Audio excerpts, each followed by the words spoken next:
أعوذ بالله من الشيطان الرجيم. بسم الله الرحمن الرحيم.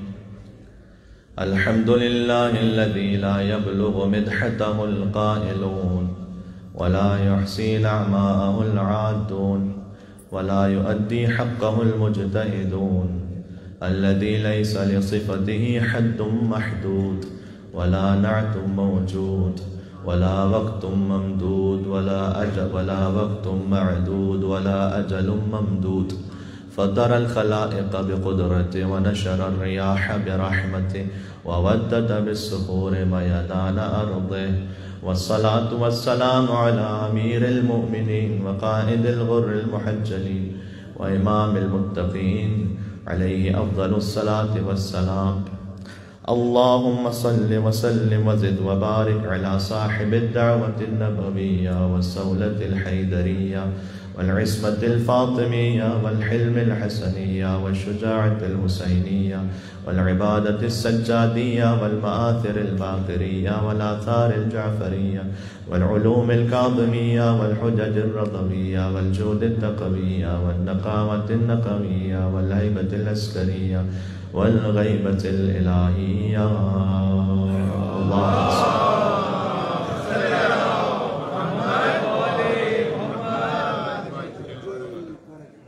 صلى الله على سيدنا ونبينا ومولانا محمد المصطفى بالقاسم محمد.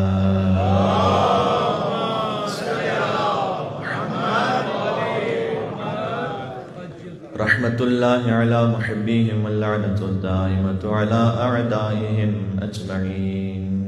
توسل ضمير المؤمنين علي بن أبي طالب عليه السلام. بسم الله الرحمن الرحيم. يا أبا الحسن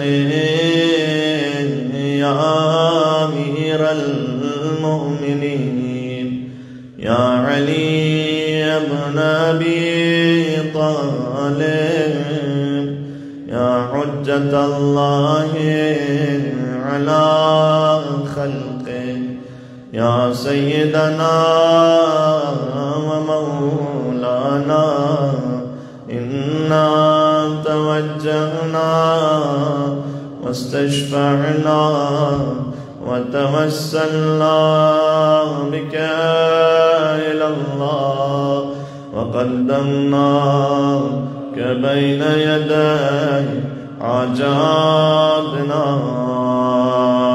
يا وجيها عند اشفع لنا. اور مل کے تھوڑا یا وجیہا عند اللہ اشفع. روزوں کی قبولیت کے عبادات کی قبولیت یا وجیہا عند اشفع لنا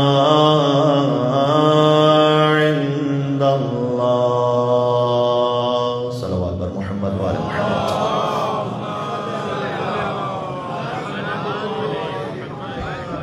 أما بعد فقد قال الله الحكيم في كتابه المجيد. بسم الله الرحمن الرحيم. أم يحسدون الناس على ما آتاهم الله من فضله فقد آتينا آل إبراهيم الكتاب والحكمة وآتيناهم ملكا عظيما. نعرہ الصلوات.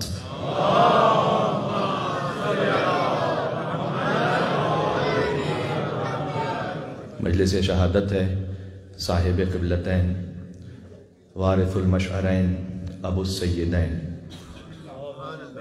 الحسن والحسین، جو دو سیدوں کا باپ ہے، جو سیدہ شباب اہل الجنہ کا باپ ہے.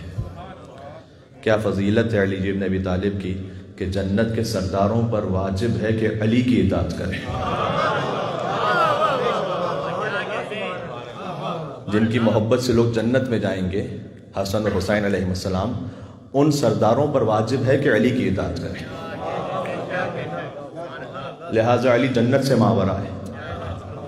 جو خود میرے مولا نے فرمایا کہ علی نے پروردگار تیری عبادت نہ جہنم کے خوف سے کی ہے، جنت کی لالچ میں کی ہے.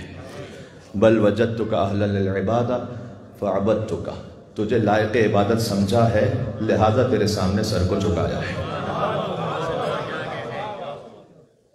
وہ ہستی لازم تھا کہ کچھ لوگ وہ تھے کہ جو ان کے سامنے جھک جائیں، ایمان لے آئیں دل سے، کچھ وہ تھے کہ جنہیں حسد ہوا امیر المومنین سے۔ اس کا ذکر دعائے نطفہ میں بھی ہے، ہم نے کل قرآن کی آیت بھی پڑھی سورہ نساء میں، جس میں ارشاد اقدس آئی ہے کہ ام یحسدون الناس علی ما آتاہم اللہ من الفضل، کچھ لوگ ایسے ہیں کہ جو حسد کرتے ہیں ان لوگوں سے جنہیں ہم نے اپنے فضل سے عطا کیا ہے۔ فقد آتینا آل ابراہیم، چونکہ ہم نے آل ابراہیم یعنی آل محمد کو الکتاب والحکمہ، کتاب اور حکمت عطا کی ہے، وآتیناہم ملکا عظیما، اور انہیں ملک عظیم عطا کیا ہے۔ ملک عظیم سے مراد مولا علی علیہ السلام ہی کی روایت ہے کہ چونکہ اللہ نے ہمیں مطاع بنایا ہے طاعہ سے، اور سب کو مطیع بنایا ہے، یعنی ہماری اطاعت کو فرض کیا ہے ساری کائنات پر، لہذا یہ ملک عظیم ہے جو اللہ سبحانہ وتعالیٰ نے ہمیں عطا کیا ہے۔ اس سے لوگ حسد کرتے ہیں۔ تو عزیزان گرامی، کل تک بات یہاں پہنچی تھی کہ جو حسد کی آنکھ تھی وہ بڑھکی تھی در حقیقت بدر کے میدان سے۔ میں نے آپ سے عرض کیا کہ جب بدر کا واقعہ ہو گیا تو اگرچہ کہ کفار بہت سارے مارے گئے تھے، اور یہ وہ سارے کفار تھے کہ جنہوں نے رسول اللہ کے قدموں میں کانٹے بچھائے تھے، ان پہ پتھر مارے تھے، انہوں نے مسلمانوں پر اتنا ظلم کیا تھا کہ یہ سینوں پر نیزے رکھ رکھ کر ان کے سینوں میں اتار دیتے تھے، انہیں شدید ترین گرمی میں ان کے جسموں پر پتھر توڑا کرتے تھے۔ لیکن جب یہ مار دیے گئے تو حضور نے ان میں سے کسی کے بھی لاشیں کی بے احترامی نہیں ہونے دی، اور یہی وہ سنت رسول تھی کہ جو امیر المومنین تک آئی۔ تو میں نے عرض کیا کہ جب خندق تک بات پہنچی تو اور واضح ہو گیا کہ علی ابن ابی طالب نے خندق میں فقط دشمن خدا کو مارا ہے، اصول انسانیت کو نہیں مارا۔ کسی کا ہاتھ اتنا سبک ہو کہ وہ عدو خدا کو تو قتل کر دے لیکن انسانیت کو زندہ رہنے دے، یہ سوائے دست عصمت علی ابن ابی طالب کے اور ممکن نہیں تھا کسی اور کے ہاتھ میں۔ اسی کے لیے علی کا ہاتھ اپنا ہاتھ نہیں تھا، ید اللہ تھا۔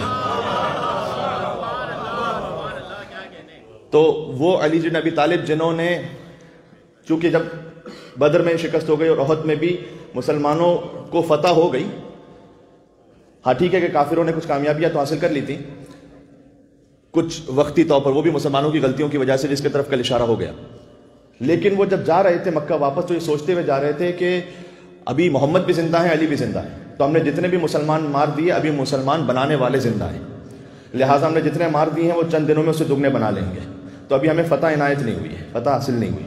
تو لہٰذا انہوں نے پھر سے ایک مرتبہ کوشش کی، اور ابو سفیان نے 10,000 کا لشکر تیار کیا جس کی سرداری وہ خود کر رہا تھا، جس سے جنگ احزاب معروف ہے اور جنگ خندق اور زیادہ معروف ہے۔ احزاب کا مطلب یہ کہ اس نے سارے گروہوں کو جمع کیا تھا تاکہ ہمارا کامن اینیمی اسلام ہے، ہمارے کامن اینیمی محمد اور علی ہیں، اصل میں محمد ہے لیکن محمد تک پہنچا نہیں جا سکتا جب تک علی سے نہ گزریں، اس لیے کہ انہیں اس بات کا کلنک تھا کہ ہم بدر میں تو ہمیں شکست دے دی علی نے، 35 علی نے اکیلے مارے اور 35 جو سب مسلمانوں نے مل کر مارے اس میں بھی علی شریک تھے، تو شکست فاش ہوئی علی کی وجہ سے۔ احد میں ہم بالکل محمد کے قریب پہنچ گئے تھے، بس چند سیکنڈز کی بات تھی، آدھے منٹ کی بات تھی کہ ہمارے نیزے پہنچ گئے تھے محمد تک، لیکن پھر علی آ گئے، اور پھر تو وہ تلوار بھی نازل ہوئی کہ لا فتح الا علی لا سیف الا ذو الفقار۔ تو کتنا بھی بڑا لشکر لے کر جاؤ لیکن ایک انتظام کرنا پڑے گا علی کے لیے کہ کسی ایسے سورما کو ڈھونڈو کہ جو علی کا مقابلہ کر سکے، اور انہوں نے سارے عرب کے قبائل میں ڈھونڈا تو انہیں عمر ابن عبدود نظر آیا کہ جو ایک انسان 1000 انسانوں سے اکیلا لڑتا تھا وہ شخص، تو کہا یہ وہ ہے کہ جو علی کے لیے کافی ہوگا، اس لیے کہ 1000 کے برابر لڑنے والا ہے، تو اسے لے کر مجھے خندق نہیں پڑھنی آپ کے سامنے، مجھے آج ایک اور منزل تک آگے لے کے جانا ہے، اور بہت اہم ٹرننگ پوائنٹ آپ کو عرض کرنا ہے اسلام کی ہسٹری کا، کہ جہاں سے معاملہ مولا کائنات کے ماننے والوں کے لیے اور ان کے غیروں کے لیے بالکل کلیئر اور الگ ہو جاتا ہے، اور ہمیں سمجھنے کی ضرورت ہے کہ اسلام کو حکومت کون سمجھتا ہے اور نبوت کون سمجھتا ہے۔ یہ بات ذہن میں رکھیے گا، آج مجھے اس بات کو پیش کرنا ہے، یہاں سے وہاں تک مل کے صلوات بھیجیں، نام محمد و آل محمد، حیدر کرار علی۔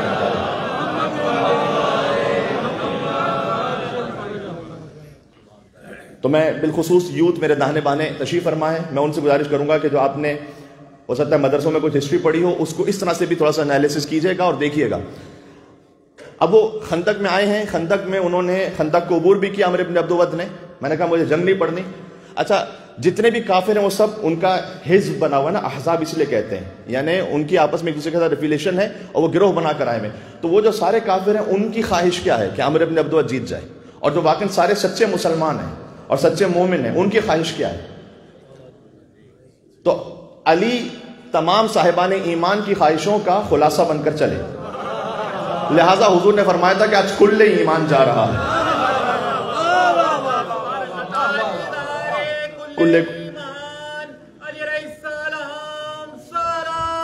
اللہم صلی علی محمد وعلی محمد. تو آج کل ایمان کل کفر کے مقابلے میں جا رہا ہے. علی ابن ابی طالب علیہ السلام نے جب وار کیا اور عمرو ابن عبدود دوپارہ ہو گیا، تو یہاں میں نے کہا کہ علی نے عدو خدا کو مارا ہے لیکن انسانیت کو زندہ رکھا، اس لیے کہ عربوں میں دستور یہ تھا کہ 1 on 1 اگر کسی کی جنگ ہوگی تو قتل کر دیا جائے گا، تو جو مقتول ہوگا اس کا جو سارا اسلحہ ہے، اس کا جو سارا لباس ہے، اس کی جو قیمتی زرہ ہے، وہ سب اس مارنے والے کے حصے میں آئے گی، اور وہ اسے لے کر جاتا تھا اور اس میں کوئی عیب بھی نہیں سمجھا جاتا تھا. لیکن علی ابن ابی طالب، اس کی جو تلوار تھی، اس کا جو قیمتی خنجر تھا، اس کی جو بہت ہی بیش بہا قیمت زرہ تھی، اس کی طرف علی بولے ہی نہیں، دیکھا ہی نہیں. علی نے چھوڑا اور واپس پلٹے، اور حضور نے کہا کہ آج کے دن علی کی ایک ضربت ثقلین کی عبادت سے افضل ہے. سبحان اللہ، کیا خلوص ہے خدا کی قسم و ضربت میں کہ ایک ضربت ثقلین کی عبادت سے افضل ہے. ثقلین کسے کہتے ہیں؟ میں بچوں کے لیے کہتا ہوں، ثقلین یعنی سارے جن اور سارے انس. ضربت میں کتنا وقت لگتا ہے؟ میتھمیٹیشنز یہاں موجود ہوں گے، ایک ضربت کا حساب لگائیے کتنے سیکنڈ لگیں گے؟ 3 سیکنڈ. جس کی زندگی کے 3 سیکنڈ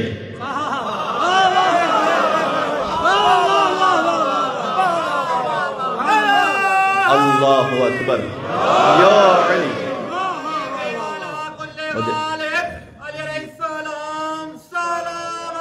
اللہم صلی علی محمد وعلی محمد. جس کی زندگی کے چند لمحے، چند سیکنڈز، وہ ہر انسان کی عبادت سے بھی افضل ہوں، ہر جن کی عبادت سے بھی افضل ہوں. جس کی ضربتوں کا عالم یہ ہو، اس کی نمازوں کا عالم کیا ہوگا؟ جس کی نمازوں کا عالم یہ ہو، ایک ایک سجدے کا عالم کیا ہوگا؟ آپ تصور فرمائیے گا. اس کی نیند کا عالم یہ ہے کہ ایک رات سو جائے تو مرضی پروردگار کا سودا کر لے. سبحان اللہ. تو میں عرض کرنا چاہ رہا ہوں کہ علی بن ابی طالب نے جب وہ ضربت اسے قتل کر دیا، چونکہ عدو خدا تھا، لیکن بس اس کے بعد علی نے دیکھا ہی نہیں اس کی طرف، واپس پلٹے. تو جب عمرو ابن عبدود کی بہن آئی ہے تو اس نے قصیدہ پڑھا، عمرو کا نہیں، علی کا. حالانکہ مارا گیا اس کا بھائی. تو جو قاتل ہے، مقتول کی بہن نے قاتل کا قصیدہ پڑھا. آج ہم سے لوگ پوچھتے ہیں کہ تم کیوں کہتے ہو علی علی علی. عمرو ابن عبدود کی بہن نے آ کے کہا کہ تو بہت شجاع انسان تھا، تو بڑا دلیر بہادر تھا، لیکن جنگ میں ایسا ہوتا ہے کہ ایک مار دیا جاتا ہے، ایک مار دیتا ہے. لیکن میں تیرے لاشے کو دیکھ کر یہ گواہی دے رہی ہوں کہ تجھے عرب کے شریف ترین انسان نے مارا ہے. سبحان اللہ، سبحان اللہ.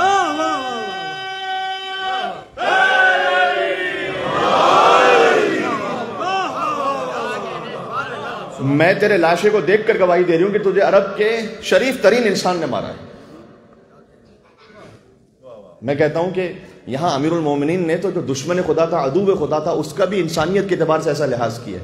ہم تو اتنا لحاظ حتی مومنوں کے کرنے کے لیے تیار نہیں ہوتے، آپس میں ایک دوسرے کو کرنے کے لیے تیار نہیں ہوتے.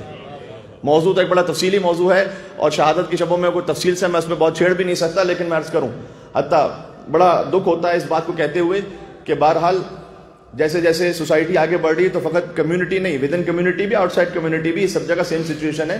یہ جو سیپریشن کے کیسز ہیں وہ بہت زیادہ آپ کے سامنے آتے رہتے ہیں، اور کبھی کبھی شاکنگ ہوتا ہے کہ اچھا فلاں کا بھی سیپریشن کیس آ جائے گا، فلاں کا بھی اس طرح سے. تو وہ تو ایک الگ معاملہ ہے کہ وہ کیوں ہوتا ہے، کیوں اس وقت تک بات پہنچتی ہے، اور کیا اس کے اسباب اور عوامل ہیں. لیکن بعض دفعہ جب ہمارے سامنے ایسا معاملہ آتا ہے تو ہم ان سے کہتے ہیں کہ یار آپ نے اگر الگ بھی ہونا ہے نا تو انسانوں کی طرح الگ ہو جاؤ. ایک طریقہ ہوتا ہے سیپریشن کا کہ جس میں ایک دوسرے کو اتنا زیادہ ذلیل و رسوا کیا جائے، اتنا اس میں کیچڑ اچھالا جائے کہ جو آس پاس والے انہیں بھی بو محسوس ہونے لگے، اور وہ بھی اپنی ناک بند کر کے دو منہ چھپاتے پھریں کہ کیا ہو رہا ہے. ارے علی ابن ابی طالب نے تو دشمن کے ساتھ یہ سلوک کیا کہ اگر وہ عدو خدا تھا اس کو قتل تو کیا حکم رسول سے، لیکن کم از کم انسانیت کا خیال رکھا. کیا آپ اپنے ہسبینڈ کے لیے، اپنی وائف کے لیے اتنا کرنے کو تیار نہیں؟ کم از کم اصول انسانیت کا تو خیال رکھیں. اگر آپ نے الگ ہونا بھی ہے، اگر کوئی اور معاملہ بھی ہو گیا، کم از کم اتنا تو خیال رکھیں. جس نے آپ کے ساتھ 10 سال زندگی گزاری، 20 سال زندگی گزاری، کیا ضرورت ہے؟ کچھ باتیں ہو سکتا ہے صحیح بھی ہوں گی اس میں، یعنی ایسی کچھ آپ کہہ رہے ہیں وہ صحیح ہوں گی، غلط نہیں ہوں گی، لیکن کیا ضرورت ہے جب آپ نے 20 سال زندگی گزاری اور آخر میں آپ نے جدا ہی ہونا ہے تو کیا آل محمد کے اخلاق کے ساتھ جدا نہیں ہو سکتے؟ یہ وہ باتیں جو ہمیں اہل بیت اطہار الاسلام کے اخلاق سے سیکھنے والی ہیں. اور پھر اس میں اتنا زیادہ جھوٹ بھی کہتے ہیں، اتنا زیادہ الزامات بھی لگاتے ہیں کہ واقعی یعنی دل دکھتا ہے. تو جس طریقے سے آداب ازدواج سکھلائے گئے اس طریقے سے آداب طلاق بھی ہیں ایک طرح سے، اگرچہ کہ منفور ترین حلال ہے، یعنی ایک ایسا حلال ہے کہ جو سب سے ناپسندیدہ ہے، لیکن بہرحال ایک حلال عمل ہے، اس کو بھی ایک طریقے سے انجام دیجیے. ایک دوسرے کے ایسے در پہ نہ پڑ جائیں کہ پھر فائدہ کسی کو نہیں ہونے والا، فائدہ صرف وکیلوں کو ہونے والا ہے. اب میں نے اشارہ کر دیا، میں کسی تفصیل میں جاؤں اس کے. آپ سے بھی وکیل پیسے بھرتا ہے، اس سے بھی وکیل پیسے بھرتا ہے، فائدہ کسی کو نہیں ہونے والا. میں نے عرض کیا کہ میں شہادت کی مجالس میں اس سے زیادہ اور تفصیل میں نہیں جا سکتا تھا، لیکن کچھ باتیں تھیں کہ جو مجھے کہنا ضروری، جو میں نے بیان کر دی. تو بہرحال مولا کائنات نے وہ دست عصمت ہے کہ جو عدو خدا کو مارے لیکن جو اخلاق خدا ہے اس کو زندہ رکھے. سبحان اللہ. ہم سے کہا کہ تخلقوا باخلاق اللہ، تم بھی خدائی اخلاق اپنانے کی کوشش کرو. یعنی وہ ارحم الراحمین ہے تو تم بھی رحم کرنے والے بن جاؤ. وہ ستار العیوب ہے، تم عیب چھپانے والے بن جاؤ. 5 لوگوں کو واٹس ایپ پہ فارورڈ نہ کرو. اگر کسی کو کوئی پتہ چلی گیا ہے تو آگے فارورڈ نہ کرو، نہ باتیں آگے اس طرح سے کرو. بات واضح ہو رہی ہے؟ وہ رزاق متین ہے، تم آگے بانٹنے والے بن جاؤ. وہ ارحم الراحمین ہے، رحم کرنے والے بنو. وہ غفور ہے، تم معاف کرنے والے بنو. یہ ہے خدائی اخلاق. اور جو اس کا کامل نمونہ بن جائے وہ مظہر صفات خداوندی بن جاتا ہے. اس کی آنکھیں پھر اس کی آنکھیں نہیں رہتی، عین اللہ بن جاتی. اس کے ہاتھ اپنے ہاتھ نہیں رہتے، ید اللہ بن جاتے ہیں. اس کا چہرہ وجہ اللہ بن جاتا ہے. وہ خود نفس اللہ بن جاتا ہے، اپنا نفس بیچ دیتا ہے.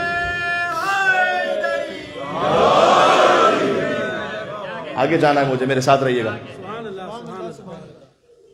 خندق میں شکست ہو گئی انہیں، تو اب ابو سفیان کا حوصلہ ختم ہو گیا کہ بدر میں شکست، احد میں شکست، خندق میں شکست، سب کی وجہ ایک علی. لا تاخذوا لومۃ لائم قد وتر فیہ صنادید العرب فقاتل ابطالهم وناوش ذؤبانهم فاودع قلوبهم احقادا بدریۃ وخیبریۃ وحنینیۃ وغیرہن. دعائے ندبہ.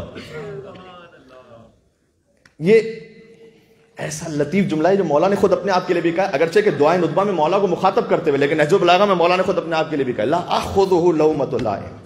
اس کا مطلب کیا جانتے ہیں آپ؟ اس کا مطلب یہ ہے کہ ملامت کرنے والوں کی ملامت علی کو اللہ کے راستے سے ہٹا نہیں سکتی. یہ بات آپ نے پہنچی؟ ملامت کرنے والوں کی ملامت علی بن ابی طالب کو اللہ کے راستے سے ہٹا نہیں سکتی تھی. کوئی بولتا ہے بولتا رہے، اگر اللہ کے راستے پر آپ ہیں تو کسی بولنے والے کا بولنا آپ کو اللہ کے راستے سے ہٹا نہیں سکتا. لوگ تو باتیں بناتے رہیں گے، اسے کیا فرق پڑتا ہے؟ قد وتر فیہ صنادید العرب. تو آپ نے عرب کے بڑے بڑے پہلوانوں کو بچھاڑ دیا، یہ دعائے ندبہ. اور وقاتل ابطالہم، ان کے پہلوانوں کو قتل کیا. وناوش ذؤبان، ذؤبان کی پتہ کیسے کہتے ہیں؟ بھیڑیوں کو. ان کے بھیڑیوں کو، یعنی اگر سادہ ترجمہ کروں تو وہ ایک طرف لائن پہ لگا دینا. ناوش ذؤبانہم یعنی ان کے بھیڑیوں کو ختم کر کے وہ جو سازش کرنا چاہتے تھے اسلام کے خلاف اور رسول اللہ کے خلاف، اس کو ختم کر دیا. قد وتر فیہ صنادید العرب وقاتل ابطالہم وناوش ذؤبانہم فاودع قلوبہم، تو ان کے دل بھر گئے کینے سے. احقادا بدریۃ وخیبریۃ وحنینیۃ وغیرہن. تو بدر کا کینہ تھا، خیبر کا کینہ تھا، حنین کا کینہ تھا، اور ان کے علاوہ جنگوں کا کینہ تھا لوگوں کے دلوں میں جو علی بن ابی طالب کے خلاف تھا. یہ وہ حسد ہے میں جس کے بارے میں آج بات کر رہا ہوں. تو علی کے بارے میں حسد بڑھتا جا رہا ہے، یہاں تک کہ پھر بعد میں وہ دیکھتے ہیں کہ اچھا حضور کے زمانے میں علی نے بچایا دین کو، پھر بعد میں علی نے بچایا، اور بعد میں جب حملہ کرنے کی کچھ کی تو علی کی اولادوں نے بچایا. تو میرے ساتھ چلیے گا، مجھے ایک سیکوینس تک جانا ہے. اچھا ابو سفیان ہمت ہار چکا ہے کہ اب میں نہیں کر سکتا کچھ. اب چونکہ وہاں علی ہیں، کتنا بھی بڑا لشکر لے کے جاؤ، کتنے بھی بڑے سورما کو لے کے جاؤ. خیبر کی جنگ دوبارہ ضرور ہوئی ہے، لیکن خیبر میں ڈائریکٹ ابو سفیان سامنے نہیں ہے. پیچھے سازشیں تو ہو رہی تھی، لیکن اس وقت وہاں یہودی تھے سامنے، ان کا ایک الگ معاملہ ہے. اور پھر اس کے بعد مسلمان پہنچے تاکہ ہم مکہ میں بیت اللہ کی زیارت کریں، تو انہوں نے آنے نہیں دیا. 6 ہجری کا واقعہ ہے، کہا نہیں آپ اگلے سال آئیں گے یا اس کے بعد آئیں گے. صلح حدیبیہ ہوئی وہاں پر. اور پھر 8 ہجری تک جب بات پہنچی تو مسلمان اتنے طاقتور ہو چکے تھے علی بن ابی طالب کی ذوالفقار کی وجہ سے کہ اب کسی کی جرت نہیں تھی کہ مسلمانوں کے سامنے محمد مصطفیٰ کے سامنے آنکھ اٹھا کر دیکھ سکے. تو اب جب 8 ہجری کو پہنچے ہیں تو یہ ہے کہ جب فتح مکہ کی شب ہے وہ. اچھا یہ پہنچ رہے ہیں مسلمان تو رات کے وقت پہنچے ہیں، اور مکہ میں اب رات کو داخل نہیں ہوئے رسول اللہ. رات کو لشکر رسول اللہ نے باہر روک لیا، اس لیے کہ ایک تو مکہ محترم شہر تھا، نہیں چاہتے تھے کہ رات میں اگر کوئی تلوار چلے تو مکہ کے اندر تلوار چلے، تو کم سے کم خون خرابہ ہو، اور بعد میں تو ہوا ہی نہیں۔ تو بہرحال اب میں آپ کو ایک بات بتلانے لگا ہوں، میں نے کہا کہ ایک بہت اہم ٹرننگ پوائنٹ پہ لے آیا میں آپ کو۔ یہاں رات کو لشکر رکا ہوا ہے مکہ کے باہر، اور ابو سفیان اور حضرت عباس ابن عبد المطلب، حضور کے چچا، یہ دونوں مکہ کی پہاڑی پر چڑھتے ہیں۔ ابو سفیان کافر ہے، عباس ابن عبد المطلب مسلمان ہے۔ جب یہ پہاڑی پر چڑھے تو لشکر نظر آ رہا ہے، ابھی غروب آفتاب کا وقت ہے۔ ابو سفیان جو جنگوں میں رہنے والا، اس کو پتا ہے کہ اس لشکر کی قوت کتنی ہے، دیکھ کر اندازہ لگا لیا کہ ہم تو مقابلہ کر نہیں سکتے۔ تو اس نے ایک ہسٹوریکل جملہ کہا جس کا تاریخی جواب پھر دیا عباس ابن عبد المطلب نے۔ اس نے لشکر کو دیکھ کر کہا اوہو عباس، تمہارے بھتیجے کی حکومت اتنی طاقتور ہو گئی ہے، تمہارے بھتیجے کی حکومت اتنی سٹرونگ ہو گئی ہے۔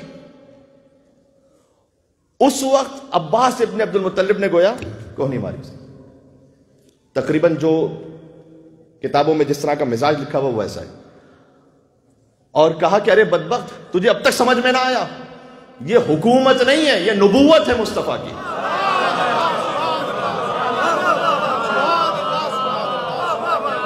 یہ ذہن میں رہے گا جملہ آپ کے، نہیں ایک سلوات بھیجیں، میں اس کے بارے میں آگے سناتا ہوں کہ اس کی کیا اہمیت ہے۔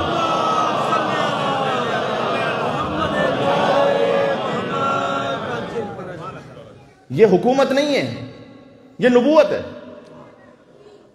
اچھا، رات تک سب خیر ہے، اس لیے کہ ابو سفیان کافر یہ کہہ رہا ہے کہ یہ حکومت ہے، عباس ابن عبد المطلب مسلمان یہ کہہ رہے ہیں کہ یہ نبوت ہے۔ رات تک سب خیر ہے، جب رات گزری اور صبح کا سویرا ہوا تو غضب ہو گیا۔ ابو سفیان زبردستی صحیح، مصلحتاً صحیح، اپنے آپ کو بچانے کی صحیح مسلمان ہو گیا۔ اب جب مسلمان ہو گیا تو اب پہلے تھا کافروں کا نظریہ کہ یہ حکومت ہے، مسلمانوں کا نظریہ کہ یہ نبوت ہے، اب مسلمانوں میں دو نظریے بن گئے۔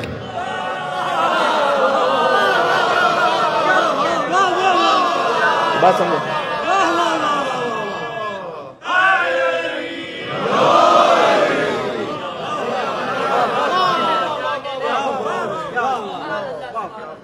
یہ ان مجالس کا میں نے موضوع کا انتخاب ایک خاص حوالے سے سوچ سمجھ کے کیا، ورنہ ہم زیادہ تر قرآن اور احادیث کے حوالے سے بات کرتے ہیں، لیکن میں چاہ رہا تھا کہ ایک مرتبہ تاریخ بھی آپ کو سناؤں، پھر پتہ نہیں کب موقع ہو۔ رات تک سب خیر ہے، کافر جو کہہ رہا ہے وہ کہہ رہا حکومت ہے، کہتا رہے، مسلمان کہہ رہے نبوت ہے۔ صبح کو معاملہ مشکل ہو گیا، اس لیے کہ وہ جو مسلمان ہیں، جو ظاہری طور پر بھی مسلمان بنا ہے، مولا کائنات نے نہج البلاغہ میں کہا واللہ ما اسلموا ولکن استسلموا واسروا الکفر، خدا کی قسم یہ مسلمان نہیں ہوئے تھے بلکہ زبردستی مسلمان بنائے گئے تھے۔ واسروا الکفر، انہوں نے کفر کو اپنے اندر چھپا کے رکھا ہوا تھا۔ تو مشکل پتہ کیا ہے، رات تک جو ابو سفیان کافر ہے وہ سچ بول رہا ہے، وہ کہہ رہا ہے کہ حکومت ہے، صبح کو اب وہ منافق ہے تو اب سچ نہیں بول رہا، اب دل میں ہے کہ حکومت ہے، زبان پر ہے کہ نبوت ہے نا، اب معاملہ مکس ہو گیا ہے۔ اب کچھ لوگوں کے دل میں ہے کہ یہ حکومت ہے لیکن زبان پر کیا ہے، یہ نبوت ہے۔ تو اب آپ حل کیسے کریں گے؟ ہاں، اب آپ کہاں جائیں گے کہ آپ کسی بھی مسلمان کو کہیے کہ تم حکومت والو، کہہ کر نہیں ہم تو نبوت والے ہیں۔ اب معاملہ تو مکس ہو گیا، یہ مشکل سمجھ میں آ رہی ہے کہ میں کیا کہہ رہا ہوں۔ جب تک کفر تھا تو معاملہ ٹھیک تھا کہ حکومت والے الگ، نبوت امامت والے الگ۔ اب معاملہ مکس ہو گیا ہے، اسے کسی کو کہے کہ تم حکومت والے مسلمان ہو، کہا کہ نا ہم نبوت والے مسلمان ہیں، مانے گا تھوڑی۔ مثال دیتا ہوں چھوٹی سی، اس کو حل کیسے کریں گے۔ یہاں ماشاءاللہ اچھا خاصا اجتماع ہے، اب میں مثال دے رہا ہوں، کل مجھ سے پوچھ نہیں لیجیے گا کہ اگر اعلان ہو جائے مینجمنٹ کی طرف سے کہ کل یہاں بعد از مجلس ایک بڑا سا فیملی پیک بریانی اور باربیکیو کا ہر ایک کو نیاز میں ملے گا، اور $100 کنوینس کے لیے بھی ملیں گے آنے کے لیے۔ سبحان اللہ کہنا، آپ کا کیا کہنے، سبحان اللہ، اس پر سبحان اللہ۔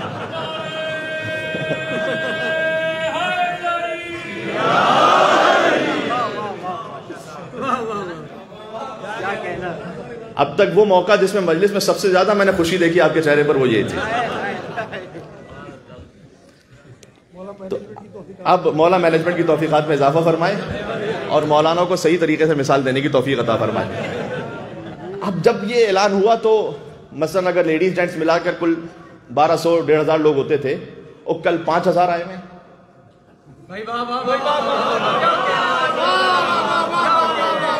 اچھا 5000 لوگ آئے ہوئے، کسی سے کہیے تم بریانی کے لائے ہو، کہے گا تھوڑی کہ میں آیا ہوں۔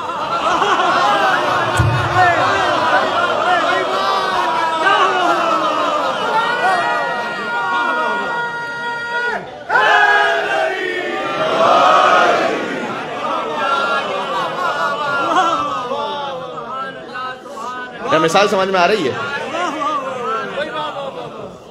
کسی سے کہیے تم تو باربیکیو کے لائے ہو، تو کہے گا آپ سے مطلب تم مولا کی مجلس کے لائے ہیں، کہے گا تھوڑی۔ اب مولا کی مجلس میں آئے تو جو نیاز بٹری وہ بھی نہ لے کے جائیں کیا؟ تو وہ تو لے کے جائیں گے۔ تو اب مینجمنٹ آئی، انہوں نے آگے کہا کہ مولانا یہاں تو پورا بلوا ہو گیا، اتنا زیادہ شور شرابہ ہو رہا ہے، سب دھکم پیل ہے، بڑا مشکل ہو رہا ہے۔ ہم نے کہا بھائی نہ بانٹیے نیاز، کہا نہیں یہ تو نہیں ہو سکتا، بریانی تو بٹے گی کیونکہ اعلان ہو چکا ہے۔ تو اب پتہ کیسے چلے؟ ہم نے کہا کہ بھائی دیکھو یہاں تو وہ بہت زیادہ مشکل ہے، ایسا ممکن نہیں ہے، تو قریب میں اگر کوئی پارک وغیرہ کوئی ہال اس طرح کا اویلیبل ہے جہاں سکون سے کام ہو سکے تو آپ اعلان کر دیجئے کہ بھئی مجلس یہاں ہوگی، مجلس ہی کے ٹائم پر بریانی وہاں بٹے گی۔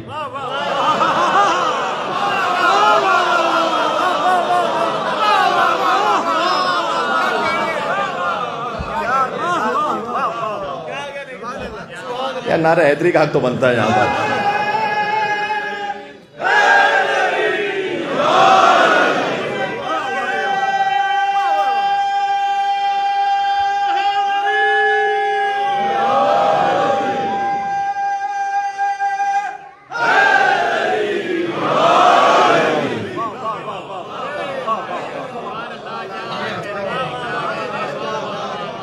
انہوں نے کہا بھائی اعلان کر دیجئے کہ یہاں جو مجلس میں ہوگا اسے نارمل نیاز ملے گی جو ہر شب ملتی ہے، باقی وہ جو اعلان ہوا تھا وہ وہاں پر۔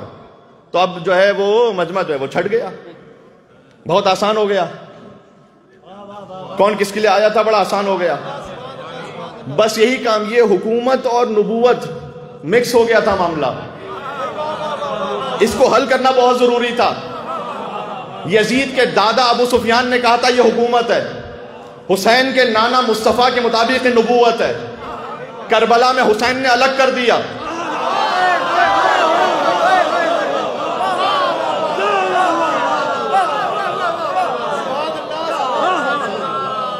اللہ اکبر، پتہ نہیں بات پہنچ رہی ہے نا میرے ساتھ؟ یزید کے دادا ابو سفیان نے فتح مکہ کی رات میں کہا تھا یہ حکومت ہے، مصطفیٰ کا کہنا ہے کہ حکومت نہیں ہے نبوت ہے، بعد میں امامت ہے۔ کربلا کے میدان میں الگ ہو گیا، اس لیے کہ حسین کہہ رہے تھے کہ میرے پاس میں سیدہ شباب اہل الجنہ ہوں، میں نواز رسول ہوں، میں جنت عطا کرنے والا ہوں، میں دوش رسول کا سوار ہوں، میرے پاس سب کچھ ہے، بس حکومت نہیں ہے میرے پاس۔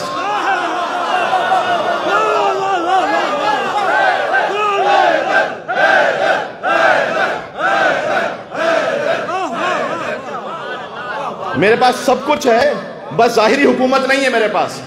یزید اس کے پاس وہ ظالم ہے، جابر ہے، قاتل النفس المحترمہ ہے، مولن بالفسق، اعلان فسق کرنے والا ہے، محرم عورتوں سے زنا کرنے والا ہے، قتل کرنے والا ہے، اس کے پاس کچھ نہیں ہے فضیلت میں، بس دنیا کی حکومت ہے۔ جو یزید کے خاندان پر چلا گیا وہ اسلام کو حکومت سمجھ رہا تھا، جس نے حسین اور اس کے باپ کو مان لیا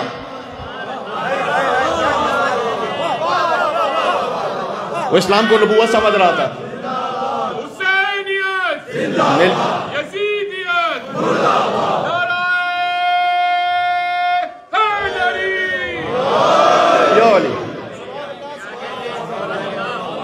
میرے ساتھ ایک منزل اور آگے چلیں گے۔ صبح کو لشکر داخل ہوا، ابھی ایک نقطہ باقی ہے یہاں پر۔ صبح کو لشکر داخل ہوا مکہ میں، ابو سفیان، ہندا، ابو سفیان کا بیٹا یزید، ایک معاویہ کا بیٹا بھی یزید ہے، ایک ابو سفیان کا بیٹا بھی یزید ہے، اور اس کا بیٹا معاویہ، یہ چاروں مسلمان ہو گئے، ظاہر میں اسلام قبول کر لیا۔ ہندا کیسے مسلمان ہوئے جا کے تاریخ میں پڑھیے گا۔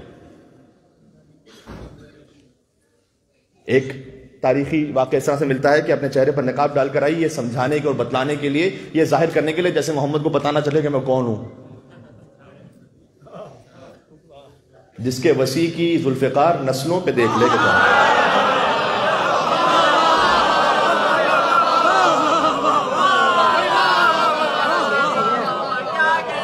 اللہ اکبر۔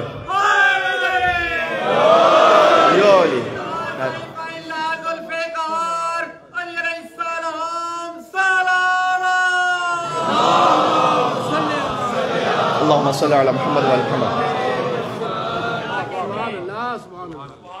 ایک سوال ایک محترم نے کل کیا، اس کا مجھے اشارہ بھی اور جواب بھی دینا تھا، وہ یہ کہ حضرت جب آپ یہ کہہ رہے تھے کہ حضور تک احد میں وہ اتنا قریب پہنچ گئے تھے کہ وہ پتھر بھی پھینک رہے تھے اور ان کے نیزے بالکل قریب تھے حضور کے، تو حضور نے اپنی تلوار کیوں نہیں چلائی؟ حضور کے پاس تلوار ہے نا، تو تلوار کیوں نہیں چلائی؟ بس عزیزوں، اس کا مختصر جواب یہ ہے کہ رحمت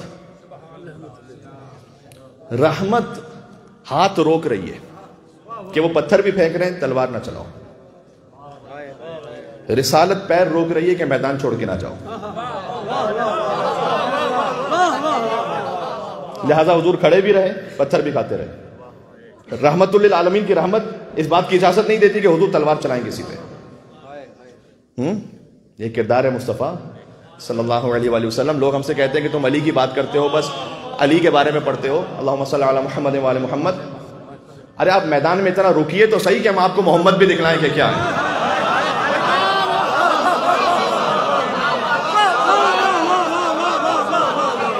جی تو آپ رکیے تو صحیح اتنا پہلے۔ تو مولا کائنات نے کہا ہے کہ جب ہم پر کوئی خطرے کا وقت آتا تھا تو ہم مصطفیٰ کی پناہ میں آتے تھے، اتنے شجاع تھے وہ، حیدر کرار کے استاد ہیں مصطفیٰ۔ تو رحمت روک رہی ہے کہ تلوار نہ چلائیے، اور رسالت پیروں کو روک رہی ہے کہ چھوڑ کے نہ جائیے۔ اب ہر ایک کو جو تلوار اللہ تعالیٰ نے عطا کی نا، وہ الگ نوعیت کی ہے در حقیقت۔ حضور کو ایک انسانی شکل میں تلوار عطا کی اللہ نے۔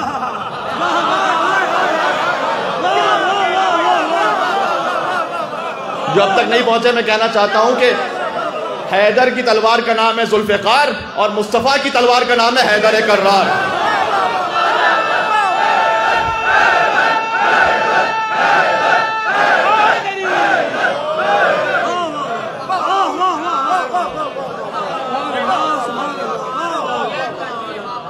بھئی علی سے بغض تو سمجھ میں آ رہا ہے نا، علی سے حسد کی وجہ سمجھ میں آ رہی ہے کہ نہیں؟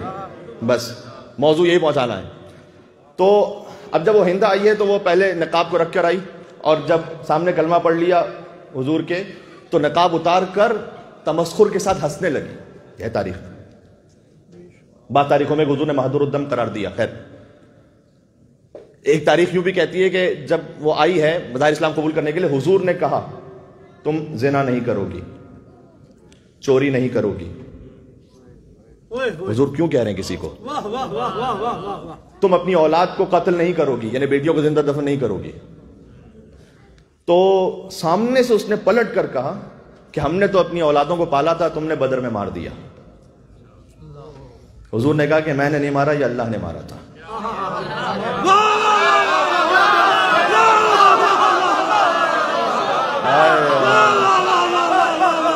کیا کہنے آپ کے، کیا کہنے۔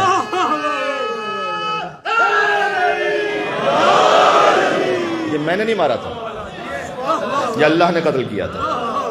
جی پھر اس کے بعد انسان نے کہا کہ مجھے اسلام سے، آپ کے اسلام سے 3 چیزیں پسند نہیں ہیں۔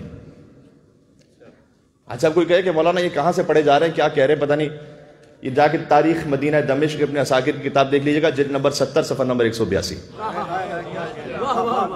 ٹھیک ہے نا، پھر سے کہہ دو، جلد نمبر 70 صفحہ نمبر والیوم 70 پیج 182 ابن عساکر۔ اس نے لکھا وہاں پر، اہل سنت رائٹر ہے، اس نے لکھا کہ ہندا نے کہا کہ مجھے 3 چیزیں پسند نہیں ہیں آپ کے اسلام میں۔ پہلا، رکوع پسند نہیں ہے مجھے۔ دوسرا، سر پر چادر ڈالنا پسند نہیں ہے۔ تیسرا، یہ جو کالا غلام کعبے پہ چڑھ کے چیختا رہتا ہے پسند نہیں ہے، یعنی بلال جو اذان دیتا ہے، یہ پسند نہیں مجھے۔ حضور نے کہا رکوع کے بغیر نماز ہوتی نہیں ہے، رکن نماز ہے۔ یہ چادر اللہ نے حجاب کے لیے رکھی ہے۔ جملہ تو ذرا سخت ہو جائے گا، لیکن میں بہت ادب احترام سے اپنی ماؤں بہنوں سے کہنا چاہتا ہوں جو اپنے سر پر چادر لینے کو تیار نہ ہوں. تو یہ کہا کس نے تھا، ذرا تاریخ میں دیکھ لیجیے. یہ میں امام بارگاہ کی بات نہیں کر رہا تھا. امام بارگاہ میں تو ہر ایک چادر پہن کے آ جاتا ہے. یہ میں آپ کی زندگی میں بات کر رہا ہوں.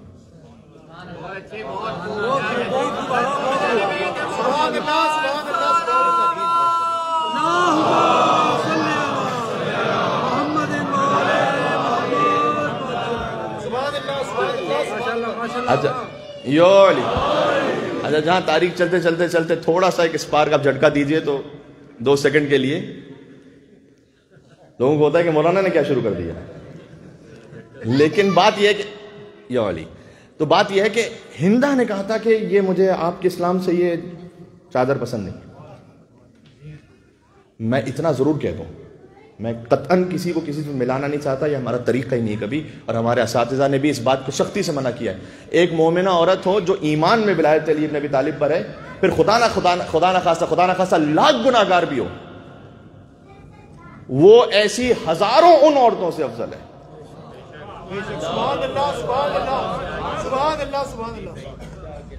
کہ جو بظاہر کتنا بھی عمل کی پابند ہوں لیکن دل میں علی بن ابی طالب کی ولایت کا نور نہ ہو.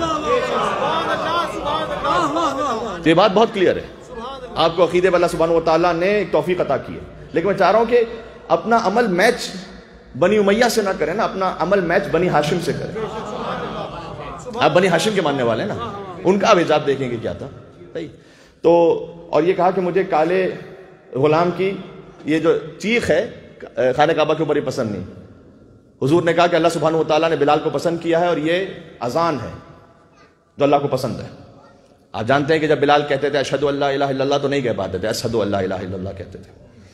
اور جب وہ لوگ آ کے کہتے تھے کہ ہم یہ آپ نے کس میں نقل کفر نباشد، آپ نے کس کالے کوے کو اذان کے لیے کھڑا کر دیا ہے، اسے تو شین کہنا بھی نہیں آتا، ہم سین کو سین کہتے ہیں، شین کو شین کہتے ہیں، صاد کو صاد کہتے ہیں، واد کو واد کہتے ہیں، عین کو عین کہتے ہیں، ہم عرب ہیں باقی. اچھا میں آپ نے کس کو کھڑا کر دیا؟ حضور نے کہا سین و بلال شین عند اللہ. بلال کی زبان سے نکلا ہوا سین جب اللہ کے پاس پہنچتا ہے تو شین بن جاتا ہے. یہاں پر اس خلوص کی حیثیت ہے. ہمیشہ کسی بھی خطیب کو، کسی بھی نوحہ خان کو، کسی بھی پڑھنے والے کو فقط اس کے ظاہر پر نہ جج کیا کریں. ہو سکتا ہے کہ ظاہر میں کوئی اتنا زیادہ ایلوکینسی نہ رکھتا ہو، لیکن اگر عمل کا پابند اور عقیدے میں ٹھیک ہے، یہ دیکھیں. صحیح. اور ہو سکتا ہے کہ کوئی ظاہر میں بہت اچھی خطابت کرتا ہو لیکن اگر عقیدے میں ٹھیک نہ ہو تو احتیاط کر لیں، ریڈ لائن لگا دیں یہاں پر. ٹھیک ہے. بہرحال ہندا جو ہے وہ اس نے اس کے پورے خاندان نے اسلام قبول کر لیا. اب مسئلہ کیا ہے یہاں پر؟ مسئلہ یہ کہ حکومت والوں نے اسلام قبول کر لیا ہے اور دل میں ہے حکومت، زبان پر ہے نبوت اور رسالت. اور مشکل یہ ہے کہ یہ 8 ہجری کا واقعہ ہے اور رسول اللہ کے وصال کے 7 یا احتیاطاً کہوں 8 سال کے اندر 18 ہجری میں اب یہی خاندان حکومت پر ہے. مسئلہ یہ ہے جب دوسری خلافت میں گورنر بنانا ہے شام کا تو بنایا کس کو گیا؟ پہلے بنایا گیا ہے یزید ابن ابی سفیان کو، پہلے اسے گورنر بنایا گیا. اچھا میں یہ ایکسپیکٹ نہیں کرتا، ٹھیک ہے میں ایکسپیکٹ نہیں کرتا کہ آپ علی کو گورنر بنائیں گے، اور یہ علی کو گورنر بنانا یہ علی ابن ابی طالب کی توہین ہے. گورنری کیا ہے علی ابن ابی طالب کے مقابلے میں؟ یار میں کیا کہوں، مجھے ایک سے بات ایک یاد آتی ہے. امام احمد بن حنبل کے بیٹے کا بیان ہے کہ میرے بابا کے پاس کرخ سے گروہ ملنے کے لیے آیا تو وہ خلافتوں کا ذکر کر رہے تھے، تو حضرت ابوبکر عمر عثمان کی خلافت کا ذکر ہوا تو وہ سنتے رہے، اور جب علی کی خلافت کا جیسے انہوں نے ذکر شروع کیا تو میرے بابا نے ان سے دیکھ کر کہا کہ ان الخلافت لم تزین علی بل علی زین الخلافہ. علی کی خلافت کی کیا بات کرتے ہو؟ خلافت نے علی کو زینت نہیں بخشی، علی نے خلافت کو زینت بخشی ہے. علی نے بخشی ہے زینت.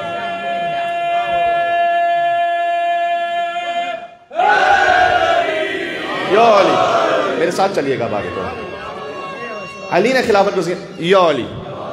تو میں یہ ایکسپیکٹ نہیں کرتا کہ آپ جب گورنر بنائیں گے اپنی خلافت میں تو علی کو بنا دیں گے، علی کی تو یہ توہین.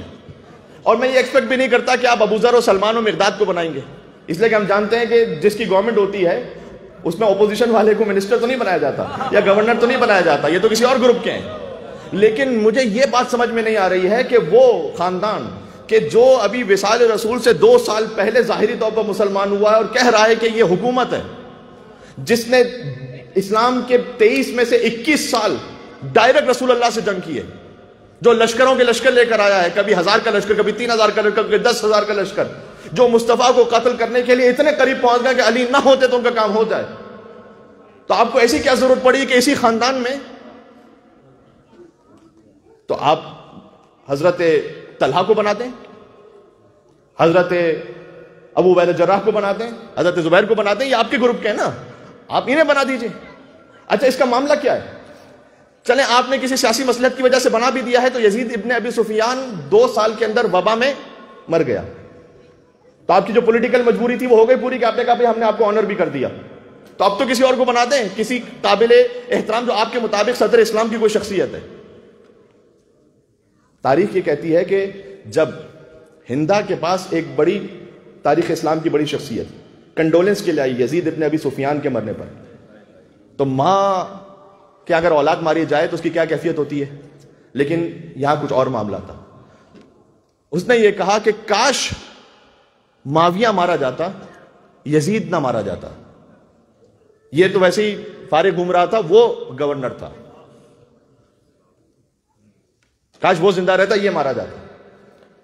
تو اس شخصیت نے یہ کہا کہ ہم آپ کو کمپنسیٹ کریں گے اور اسی کے بھائی کو اب گورنر بنائیں گے.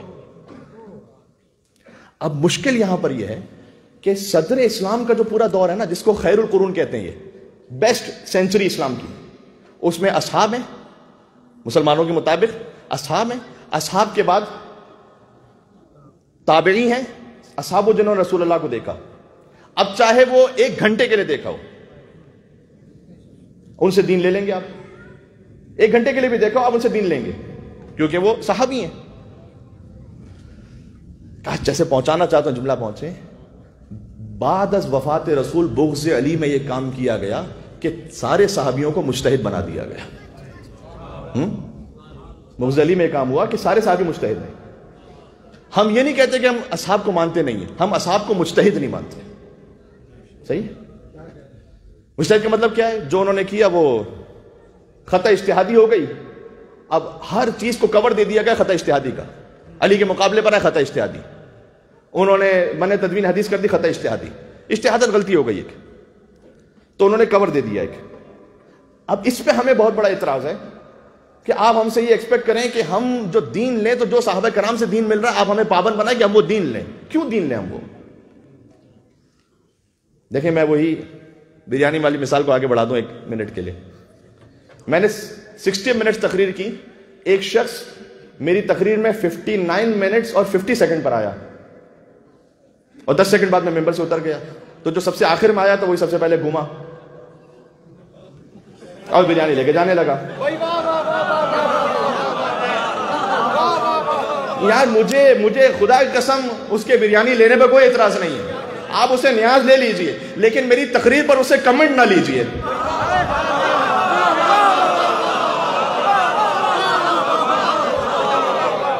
یا اتنا تو میرا حق بنتا ہے کہ میری تقریر پر اس پہ کمنٹ نہ لیجئے.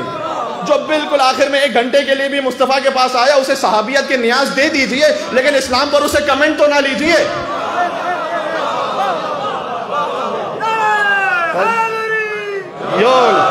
بس میں ختم کر رہا ہوں بات کو,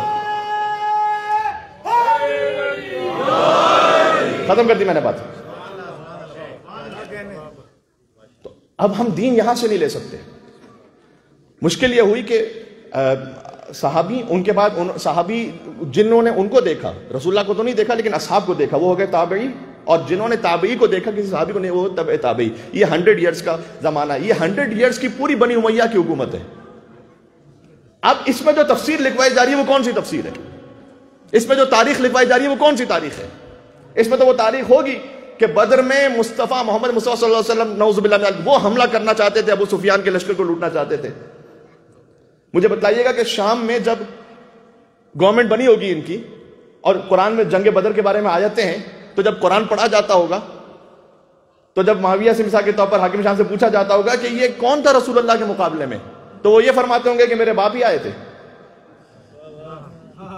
ہاں جب یزید سے پوچھا جاتا تو نہیں ہمارے جد اعلیٰ تھے کہ جو رسول اللہ کے مقابلے میں گئے تھے. تو بھئی تاریخ تو وہ بن رہی تھی کہ جو بغض علی پر جس کی بنیاد ہو. اس لیے جب علی ابن ابی طالب کو شہید کیا گیا تو لوگ یہ پوچھتے تھے کہ علی کا کیا کام تھا مسجد میں.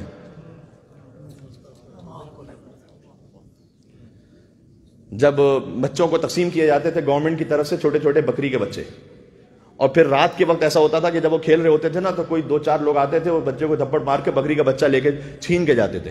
اور جب وہ اپنے ماں باپ کے پاس روتے پیٹتے جاتا تھا اور اس کے ماں باپ آتے تھے دربار میں, تو وہاں پہلے سے کچھ لوگ موجود ہوتے تھے کہ جو اس بچے سے کہتے تھے کہ کیا وہ جو بکری کا بچہ تمہارا چھین لیا گیا کیا وہ سفید رنگ کا تھا, اس پر کیا وہ ایسا سیاہ نشان بھی تھا؟ وہ کہتا بالکل ایسے ہی تھا, ایسے ہی تھا. تو کہتے تھے ہم نے دیکھا بھی, راستے میں علی لے کے جا رہے تھے, ہم نے دیکھا تھا بھی.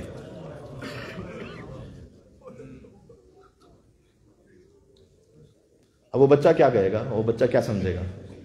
میری آپ سے ایک ریکویسٹ ہے, جب بنی امیہ کے نمک خار بغض علی پر اپنے بچوں کو پالتے رہے,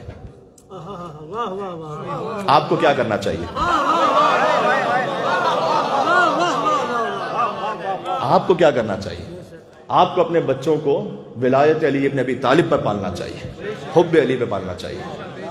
یہ بنیاد ہے دین کی. تو 100 سال تو انہی کے پاس گورنمنٹ رہی ہے, اب سب کچھ وہیں اسی ہاتھوں سے.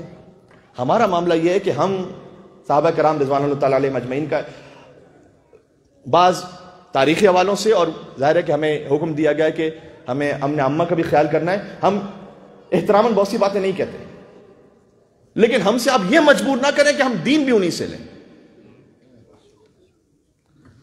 ہمیں دین لینا ہے فقط اس سے نہیں کہ جو چند گھنٹے رسول اللہ کے ساتھ رہو. اچھا میں بالکل ایک آنےسٹ آپ کے سامنے کھول کے بات کرتا ہوں, خلفائے راشدین میں سے پہلے خلیفہ اور چوتھے خلیفہ برادران علیہ سنت کے مطابق وہ سب سے زیادہ رسول اللہ کے ساتھ رہے.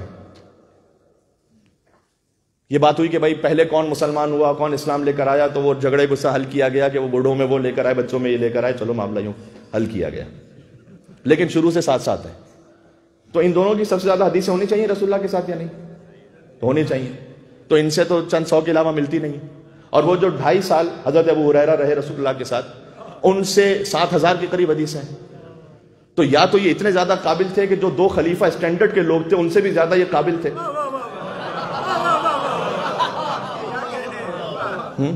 کہ ان سے بھی زیادہ یہ رسول اللہ کو سن کے بیان کر دیتے تھے.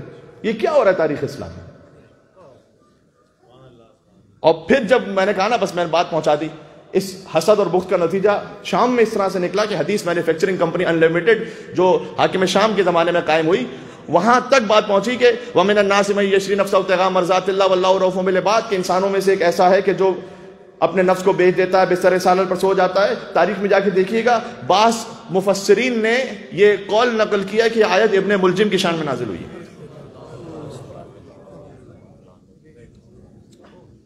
اب آپ مجھے مجبور نہ کیجئے کہ میں ایسوں سے دین لوں, میں نہیں لے سکتا.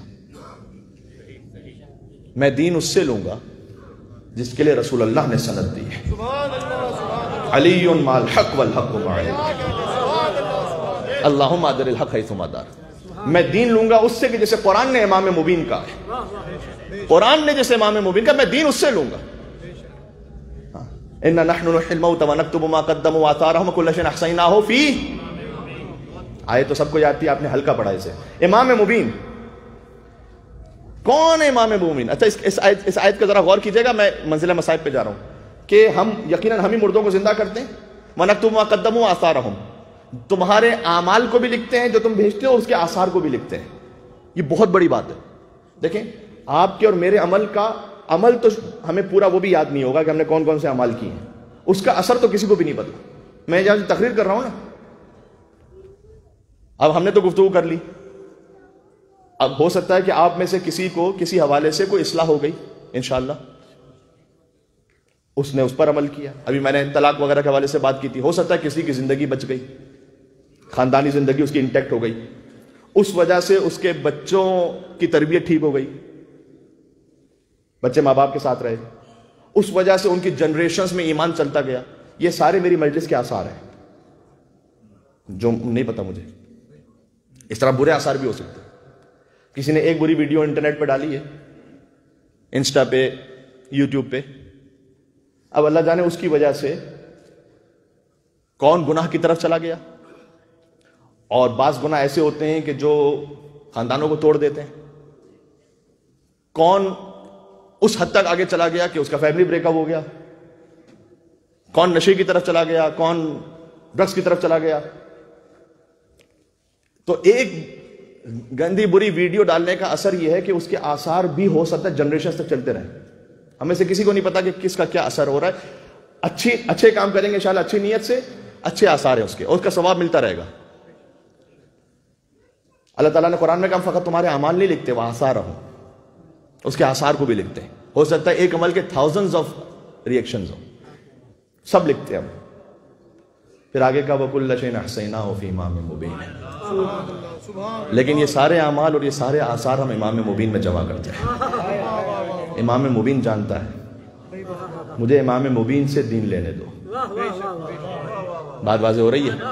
جب یہ آیت نازل ہوئی تھی تو عالم اسلام کی دو بڑی مقتدر ہستیاں وہ آئیں اور انہوں نے آ کر رسول اللہ سے پوچھا من هو الامام المبین، کون ہے امام مبین؟ کیا یہ انجیل ہے؟ یہ تاریخ میں ہے. پہلے اس سے پوچھا کیا یہ تورات ہے؟ وہ تورات. کیا یہودیوں سے محبت ہے واقع کہ امام مبین کو بھی کہا کہ پہلے یہ تورات ہے؟ تو کیا یہ تورات ہے؟ حضور نے کہا اللہ. کیا یہ انجیل ہے؟ حضور نے کہا اللہ. مسجد کا دروازہ کھلا اور دروازے سے ایک اور دروازہ داخل ہوا.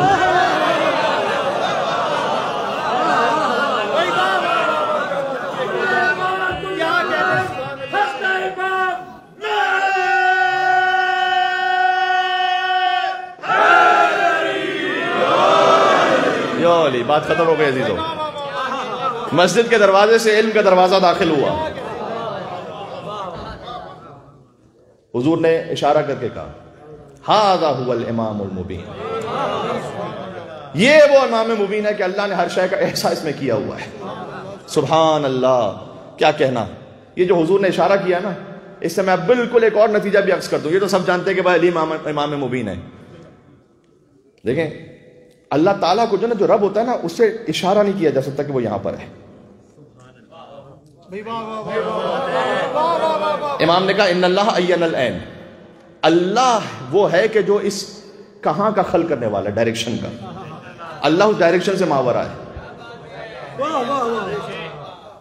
جو نعوذ باللہ علی رب کہنے والے ہیں نا، وہ مجھے بتلائیں کہ وہ ایسی حدیثوں کا کیا کریں گے کہ جہاں رسول اللہ نے علی کی طرف اشارہ کیا ہے اور کسی کو اور یاد ہو نہ ہو، یہ تو سب کو یاد ہے کہ من کنت مولا.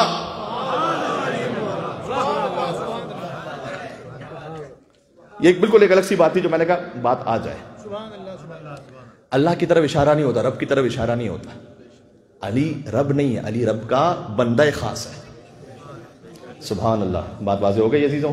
بس ایک حیدری پرزور نجف رضا نعرہ لگائیں. میں جا رہا ہوں مسجد مسائب پر.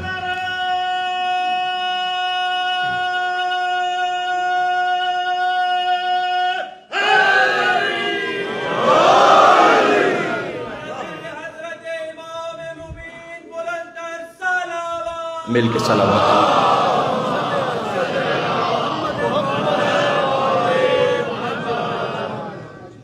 اتنا گزارش کر دوں، یا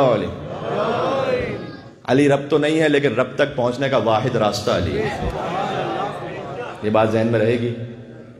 8ویں امام کی روایت ہے، کسی نے امام کے پاس آگے کہا تھا کہ مولا میں نے منت مانی ہے، میرا فلاں کام ہو گیا تو میں خدا کی خدمت میں یہ ہدیہ پیش کروں گا. امام نے ہاتھ آگے بڑھایا.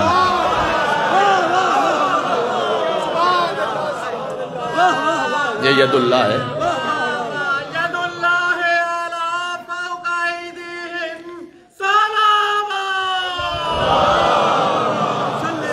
کیا بات ہے.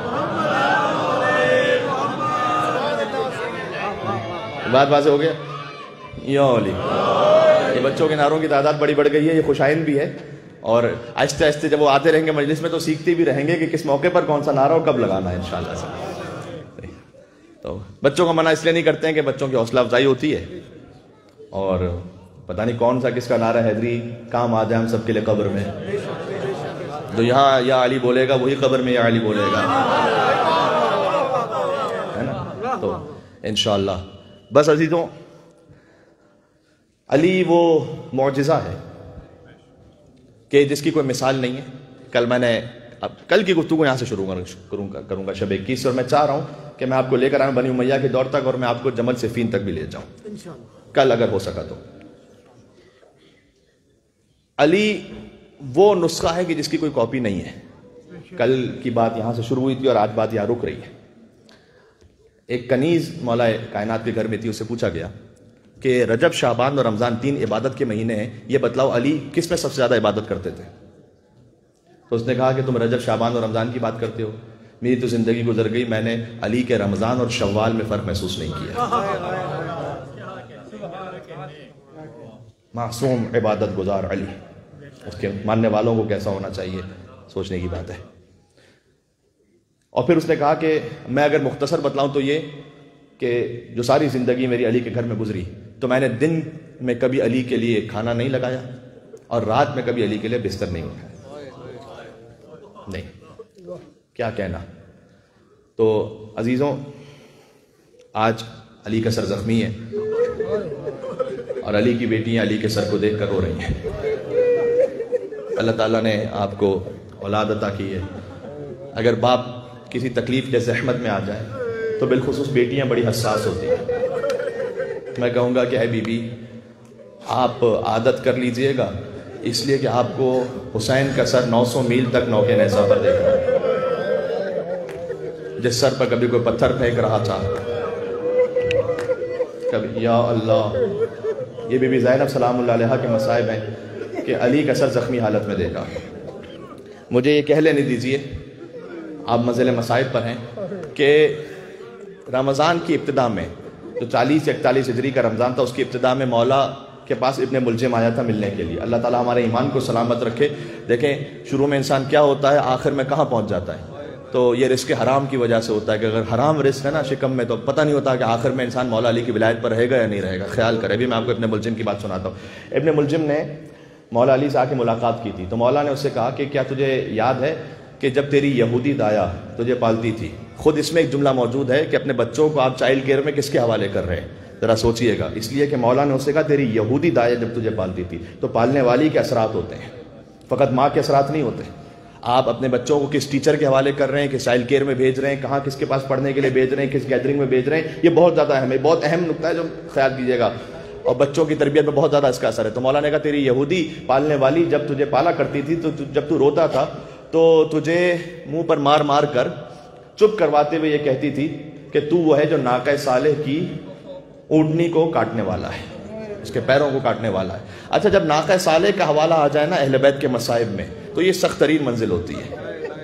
یعنی یہ وہ حساس منزل ہوتی ہے. حسین کے ہاتھ میں بھی 6 ماہ کے علی اصغر کا جب لاشا تھا، تو حسین کہتے تھے پروردگار کیا میری حیثیت ناقہ صالح سے بھی کم تھی؟ تو مولا نے کہا کہ تو وہ ہے کہ مجھے قتل کرنے والا ہے، تیری تلوار مجھ پہ چلنے والی ہے، ہو سکے تو اپنے آپ کو میرے قتل سے بچا لے. اس کا مطلب یہ نہیں کہ اللہ تعالیٰ نے اسے اختیار لے لیا تھا. مولا اپنے علم سے غیب کی خبر دے رہے ہیں کہ جو اپنے اختیار کے ساتھ وہ کام کرنے والا ہے. اس نے کہا کہ اے علی، اگر میں آپ کو ماروں گا تو یہ تلوار آپ میری لے لیجئے، اس وقت آپ مجھے مار دیں. ایک جواب مولا نے فقہی دیا، کہا جب تک جرم نہ ہوا ہو اس وقت تک سزا نہیں دیتا علی. دوسرا جواب وہ دیا جو علی ہی دے سکتے تھے، اور وہ یہ دیا کہ میرے رسول نے اور میرے اللہ نے مجھے یہ بتلایا ہے کہ تو میرا قاتل ہے، مجھے یہ نہیں بتلایا کہ میں تیرا قاتل ہوں. وہ یمن کی طرف چلا گیا اور پھر وہ 18 رمضان کو واپس آیا اور اس نے اب دوبارہ مولا علی سے ملاقات نہیں کی. کل پڑھ چکا ہوں کہ جب علی ابن ابی طالب پہنچے مسجد میں، پہلی رکعت تھی، پہلا ہی سجدہ تھا. ابن ملجم کی تلوار چلی، صدا گونجی فزت و رب الکعبہ، کعبے کے رب کی قسم علی کامیاب ہو گیا. سوائے علی کے جملہ کوئی اپنی شہادت پر کہہ نہیں سکتا تھا. کعبے کے رب کی قسم علی کامیاب ہو گیا. اس کے بعد کوفہ کی خاک لی اور اپنے سر پر رکھی اور آیت پڑھی اس وقت، منہا خلقناکم وفیہا نعیدکم ومنہا نخرجکم تارۃ اخری. اسی مٹی سے خلق کیے گئے ہیں، اسی مٹی میں پلٹائے جائیں گے، اسی سے دوبارہ اٹھائے جائیں گے. کیا کہنا، علی مع القرآن والقرآن مع علی. علی نے آیت پڑھی، حسن کو آگے کیا اور حسن کی امامت میں نماز کو مکمل کر کر حسن کی امامت کا اعلان کیا اپنے بعد. پھر علی نماز کے بعد غنودگی میں گئے اور غنودگی میں جانے کے بعد پھر مسجد سے نکلنے سے پہلے علی نے ایک اور سجدہ کیا، اور اس سجدے میں اللہ سبحانہ و تعالیٰ سے کہا کہ اے پروردگار، جب قیامت میں انبیاء و مرسلین تیرے سامنے جمع ہونا، جب سارے ملائکہ مقربین ہوں، انبیاء و مرسلین ہوں، تو ان سب کے سامنے میرے لیے گواہی دینا کہ علی نے تیری عبادت میں کوئی کمی یا کوتاہی نہیں کی تھی۔ یہ بھی سوائے علی کے کوئی کہہ نہیں سکتا تھا، علی نے تیری عبادت میں کوئی کمی نہیں کی تھی، پروردگار یہ تو گواہی دینا۔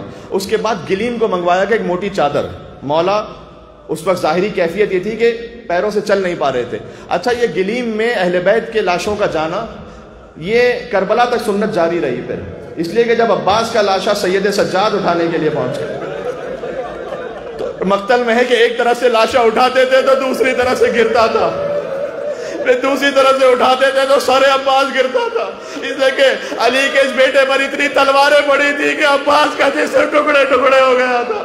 مولا نے چٹائی کو منگوایا، گلیم سے مولا نے عباس کے لاشے کو لحد میں اتارا۔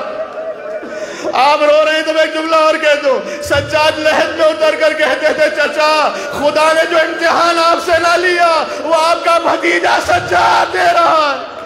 آپ کی وہ بہنیں جو کبھی گھر میں بھی بے مکنا و چادر نہ ہوئی، آج کوفے کا بازار ہے، شام کا دربار۔ قاسم کا لاشا بھی گلیم میں گیا تھا، قاسم ابن حسن۔ آپ جانتے نا کہ بی بی زینب نے پوچھا تھا کہ بھئیہ آپ کے ہاتھ تو خالی ہے، لاش کہاں ہے؟ حسین نے کہا تھا بہن یہ جو پیٹھ پہ گٹھری دیکھ رہی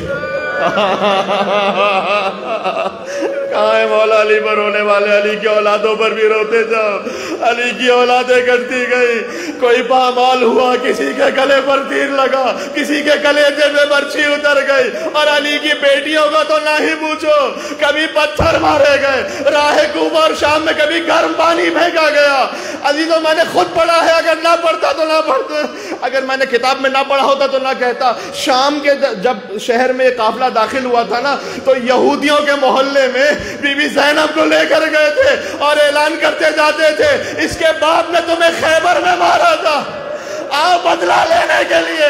یہ علی کو نہیں مار سکتے تھے تو علی کی بیٹیاں کو مارا، کبھی علی کی بیوی کو دربار میں مارا۔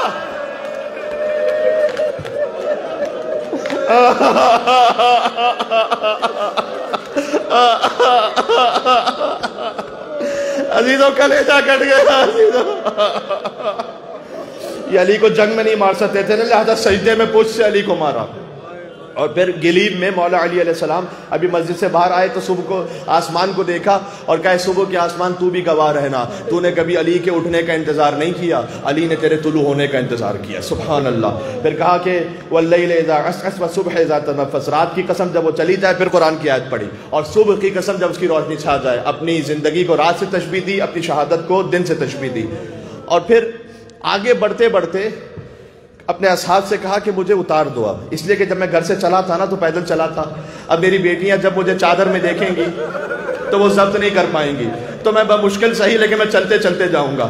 اور علی حسن اور حسین کے سہارے سے تھوڑا تھوڑا سا آہستہ بڑھ رہے تھے اور اصحاب پیچھے پیچھے گریا کرتے جا رہے تھے، اور علی تسلی دیتے جاتے تھے کہ گریا نہ کرو، علی دنیا کے غموں سے آزاد ہو رہا ہے، بس گریا نہ کرو۔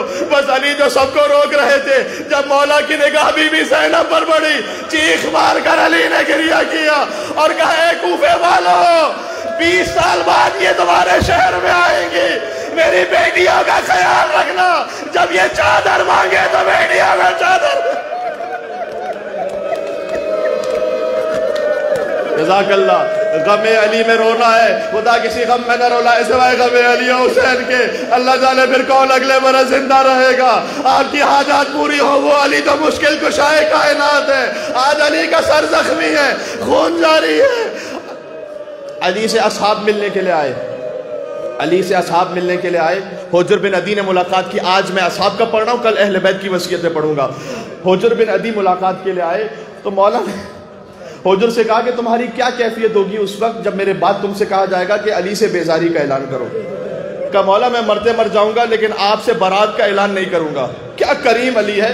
علی نے کہا اے حجر، علی تمہیں اجازت دیتا ہے، اگر جان بچانا ضروری ہو جائے تو مجھ سے بیزاری کر دینا اور اپنی جان بچا لینا. لیکن اگلا جملہ میرے سینے کو چیر دیتا ہے. کہا لیکن اے حجر اگر تم سے کوئی کہے کہ علی کو کافر کہو تو کبھی کافر نہ کہے. میں کہوں گا مولا کیا وقت آ گیا علی ابن ابی طالب پر کہ حجر سے کہا جائے کہ علی کو کافر کہو. کہا حجر مجھے کافر نہ کہنا، اس لیے کہ پلک جھپکتے ہوئے کبھی لمحہ پر بھی علی نے شرک نہیں کیا، کفر نہیں کیا. ازبق بن نباتہ وہ بہت زیادہ رو رہے تھے مولا علی کے قدموں میں. تو مولا نے کہا کہ ازبق علی دنیا کے غموں سے آزاد ہو گیا، نہ رو. کہا مولا میں تو اپنے بے امام ہونے پر آپ کی فراق میں رو رہا ہوں. ازبق وہ تھے کہ جو صحراؤں میں جاتے تھے علی کے ساتھ گفتگو کرتے تھے. تو ازبق کا ایک جملہ ہے، آپ کبھی کبھی اپنے کسی قریبی سے کہتے ہیں نا، ازبق نے کہا مولا یقین نہیں آ رہا کہ آپ کے بعد میں زندہ رہوں گا، آپ کے بعد زندگی گزارنی ہوگی، مولا مجھے یقین نہیں آ رہا.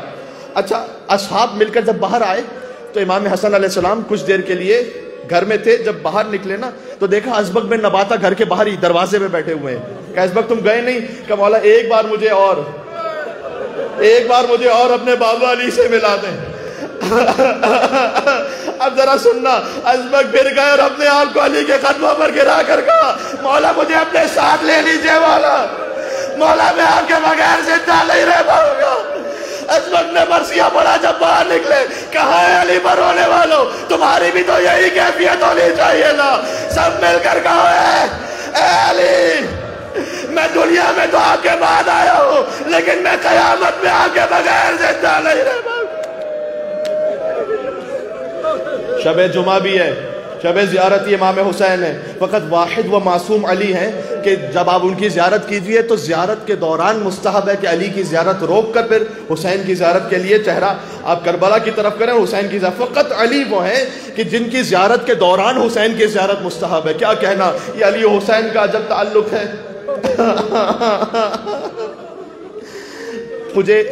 میں مصائب کا رب تو ایک حد تک آگے بڑھ چکا ہے. میں ایک جملہ کہہ دوں.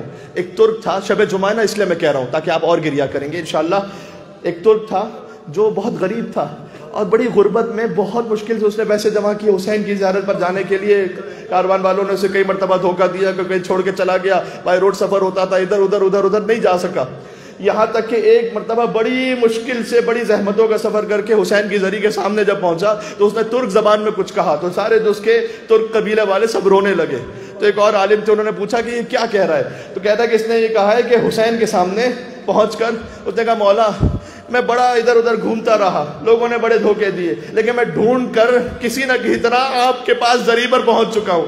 مولا جیسے دنیا میں ڈھونڈ کر آپ کے پاس آیا ہوں نا، قیامت میں مولا مجھے ڈھونڈ کر اللہ جانے میں کہاں ہوگا مولا، میں کس گناہگاروں کی صفوں میں ہوگا. میرا کوئی عمل قابل نہیں ہے، میری نمازیں اس قابل نہیں ہے، میرے روزے اس قابل نہیں ہے. اللہ جانے مولا میں کہاں بڑا ہوں گا. مولا جیسے میں دنیا میں ڈھونڈ کر آپ کے پاس آ گیا ویسے قیامت میں ڈھونڈ کر مولا مجھے پکڑ کر لے جانا اور کہنا یہ میرا عزادار تھا، یہ میرا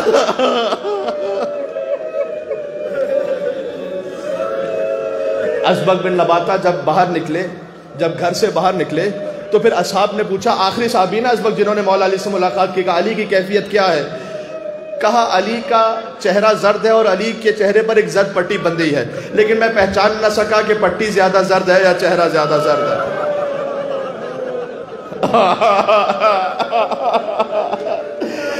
طبیب نے کہا کہ اے مولا حسن اگر آپ کے بابا کو کچھ دودھ پلایا جائے تو تکلیف میں کچھ کمی ہوگی. امام حسن بیت الشرف سے باہر آئے. عزیزو یہ ہے اصل ماتم کا جملہ. کوفہ کے چھوٹے چھوٹے یتیم بچے دودھ کا جام لے کر اپنے گھروں سے آئے ہوئے تھے، آ کر کہتے تھے آقا حسن آپ کے بابا نے ساری زندگی ہمیں دودھ پلایا تھا، آپ کے بابا نے ساری زندگی ہمیں پالا تھا، آج ہم اپنے حصے کا دودھ لے کر علی کی خدمت میں آئے ہیں. یتیم بچے فخر سے کہتے تھے ہمیں یتیم نہ کہو، ہمارا باپ علی ابن ابی طالب. اب یہ بچے واقعی بھی یتیم ہونے والے ہیں، اب علی رخصت ہونے والے ہیں. آخری جملہ میں آ گیا، آپ کی صدائے بلند ہو گئی. عزیزو علی نے وصیتیں کرتے کرتے ابن ملجم کو بلایا گیا. ابن ملجم کو گرفتار کر کے لائے نا تو رسیاں بہت باندھی ہوئی تھی، اس کو جکڑ کر لائے تھے. مولا نے کہا الا تری الی عینی، اے بیٹا حسن دیکھو اس کی آنکھوں میں خوف ہے، یہ ڈرا ہوا ہے، اس کی رسیوں کو تھوڑا کھول دو۔ کیا کہنا کریم علی کا، قاتل کی رسیاں جس شہر میں کھلوائیں، اسی شہر میں 12 گلے ایک رسی میں بندھے ہوئے تھے دربار کوفہ میں۔ کبھی سکینہ کا گلا دکھتا تھا، کبھی سجاد کا گلا دکھتا تھا۔ پھر جب کسی نے مولا کو شربت پیش کیا تو مولا نے کہا ایسا ہی جام ابن ملجم کو بھجوایا ہے، زر کھا کر بھی جو قاتل کو ملائے شربت، زیب دیتا ہے اسے ساقی کوثر ہونا۔ بس علی اب دنیا سے جا رہے تھے، ایک مرتبہ اپنے سارے بچوں کو بلایا کہ میرا وقت آخر آ چکا ہے، تمہارے بعد میرے بعد حسن امام ہے، اپنی ایک ایک اولاد کا ہاتھ میں، آخری جملے پر آ گیا، حسن کے ہاتھ میں دیتے گئے، محمد حنفیہ کا ہاتھ حسن کے ہاتھ میں دیا، اور بیٹوں کا ہاتھ حسن، علی کے 12 بیٹے ہاتھ حسن کے ہاتھ میں دیتے گئے، یہاں تک کہ حجرے سے کسی بی بی کے رونے کی آواز بلند ہوئی۔ مولا نے کہا کون سی بی بی رو رہی ہیں؟ کہ عباس کی ماں ام البنین گریہ فرما رہی ہیں۔ ام البنین کو بلایا کہ اے بی بی گریہ کا اس وقت سبب کیا ہے؟ کہا مولا ہر بیٹے کا ہاتھ تو حسن کے ہاتھ میں دے دیا، کیا عباس اس قابل نہیں تھا کہ عباس کا ہاتھ بھی امام کے ہاتھ میں دیا جائے؟ کہ نہیں، عباس کا امام کوئی اور ہے، ماتم کر لا یہاں پر، جس کے دل میں جتنا غم ہے ہوتا چلا جائے۔ عباس کو بلایا، حسین کو بلایا، عباس کا ہاتھ حسین کے ہاتھ میں دیا کہ عباس آج سے تیرا امام حسین۔ لہذا جب شب عاشور حسین نے چراغ بجھا دیے، چراغ روشن کیے، کوئی نہ گیا، کہ عباس تم نہیں گئے، عباس چلتے رہے، کہ کہاں جا رہے ہو؟ کہ نجف جاؤں گا، بابا سے کہوں گا کیا اسی دن کے لیے میرا ہاتھ حسین کے ہاتھ میں دی۔ وصیت کی لا تشرب الماء قبل ان یشرب اطفال الحسین، عباس اس وقت تک پانی نہ پینا جب تک حسین کے بچے پانی نہ پیے۔ ارے یہ علی کی وصیت تھی فرات پر، عباس کیسے پانی پی لے؟ بس جب علی کا بیٹا مارا گیا فرات پر، حسین نے عباس کا علم لیا، علی کے بیٹے کی نشانی تھی۔ سکینہ نے دیکھا علم آ گیا، اے اہل حرم میر و علمدار لیوم سقائے حسین سید و سالار۔ السلام علیکہ یا امین اللہ فی ارضہ وحجتہ علی عبادہ، یا من لسنی امیر المومنین یا علی ابن ابی طالب یا حجت اللہ علی خلق۔ آپ کو نجف کی طرف اپنے دلوں کو کیوں لے جانا چاہیے جانتے ہو؟ شام غریبہ علی کی پوتی نے بھی پوچھا تھا جب تماچے لگ رہے تھے نا،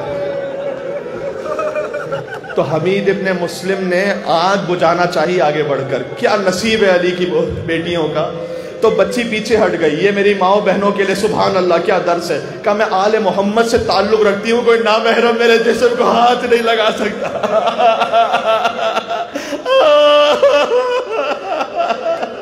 اس نے کہا بی بی فقط میں دامن پکڑ کر آگ بجھاؤں گا۔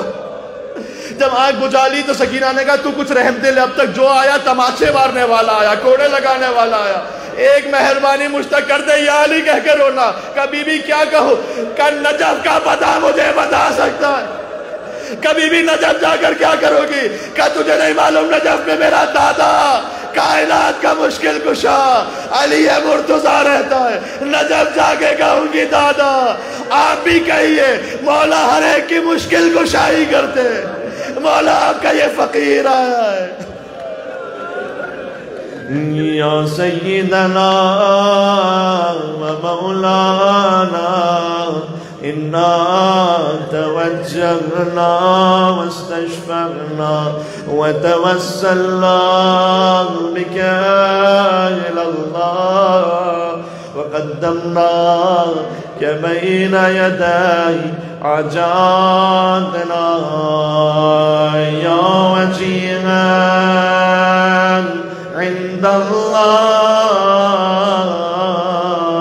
اشفع لنا اتنا بڑا مجمع ہے ماشاءاللہ، یہاں سے وہاں تک مل کے یا وجینا نام علی پڑھیں، آخری مرتبہ نام علی پڑھیں، یا وجینا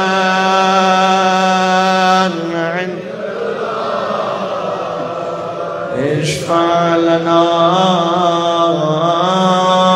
عند اللہ